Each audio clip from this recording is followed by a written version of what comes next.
नमस्कार, पंजाब केसरी.com देख रहे हैं आप और मैं हूं आपके साथ विनीत मंडराई।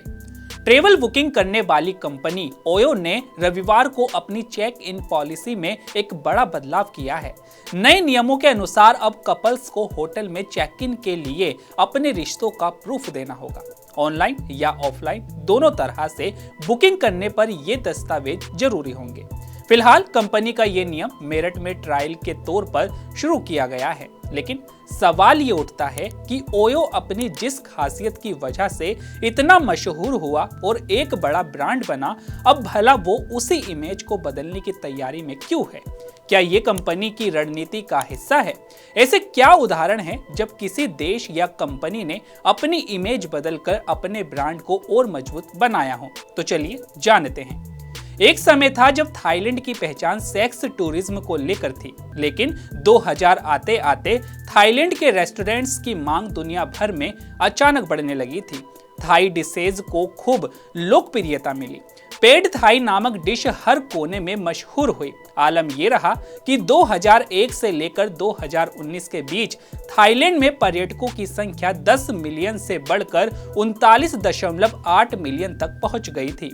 कोरोना महामारी शुरू होने से पहले थाईलैंड दुनिया का 8वां सबसे अधिक विजिट किया जाने वाला देश था। दरअसल थाईलैंड की इस इमेज में हुए बदलाव के पीछे वहां की सरकार की एक बड़ी रणनीति थी। लोगों को ट्रेनिंग दी गई थी, वैश्विक स्तर पर कई पहल की गई थी, व्यंजनों का खूब प्रचार किया गया था, लोगों को ऑफर दिए गए थे।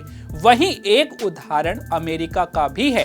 बताया जा रहा है कि अमेरिका को लेकर एक समय पूरी दुनिया में ये धारणा बन गई थी कि वहां खाने में सिर्फ बर्गर और हॉट डॉग ही बेहतर मिलते हैं, लेकिन अमेरिका ने इस इमेज को बदलने के लिए एक रणनीति बनाई। अमेरिका ने व्हाइट हाउस के करीब 80 शेफ की एक टीम तैयार की और उन्हें स्थानीय और साउथ अमेरिकन डिश बनाने के लिए कहा। इन शेफ को दुनिया भर में भेजा गया, फूड रिलेटेड इवेंट आयोजित किए गए। ऐसे ही कई देशों और कंपनियों ने अपनी इमेज को बदलकर अपनी एक मजबूत ब्रांडिंग की है। अब ऐसे में सवाल ये उठता है कि क्या ओयो भी इसी राह पर है? इसे समझने के लिए पहले हमें इस कंपनी की जर्नी को समझना होगा। बता दें कि ओयो की शुरुआत 2013 में रितेश अग्रवाल ने की थी। तब कंपनी ने सस्ते होटल्स को टारगेट किया था। कंपनी को पहचान मिलने के पीछे बड़े कारण थे। पहला कारण कि ये कंपनी बेहद सस्ते दामों में कमरे मुहैया कराती थी, जिसके कारण छोटे छोटे शहरों में भी सस्ते होटल खुलने लगे थे। दूसरा, ये होटल अनमैरिड कपल्स के लिए भी बिना किसी दिक्कत के उपलब्ध थे। इस खासियत के चलते ओयो हर जुबान पर चढ़ने लगा। आलम यह हुआ कि लोग होटल बुक करने की बजाय ओयो बुक कर लेते हैं कहने लगे। ओयो की यही खासियत उसके विवाद का कारण भी बनी। कई बार इसकी पॉलिसी को लेकर विवाद हो चुका है।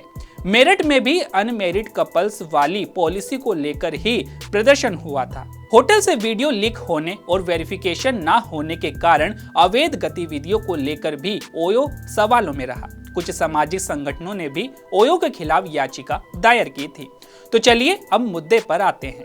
मेरठ से शुरू हुई ओयो की पहल को उसकी रणनीति का हिस्सा भी कहा जा सकता है। दरअसल इन तमाम विवादों के बीच अब ओयो अपनी पुरानी इमेज को बदलने की कोशिश में है। कंपनी खुद को फैमिली स्टूडेंट्स, बिजनेस ट्रिप्स, धार्मिक यात्राओं और सोलो ट्रिप के लिए सेफ और सहज बनाने की कोशिश में है। वह अपनी ब्रांडिंग को भी अब इन्हीं बदलावों के साथ आगे बढ़ाना चाहती है। कंपनी के इस बदलाव का उद्देश्य विजिटर्स के बीच विश्वसनीयता को मजबूत करने का है। तो आपकी इस पर क्या राय है, हमें कमेंट करके जरूर बताइएगा। तो अभी के लिए केवल इतना ही। ऐसे ही तमाम खबरों के लिए बने रहिए पंजाब केसरी.com पर। नमस्कार।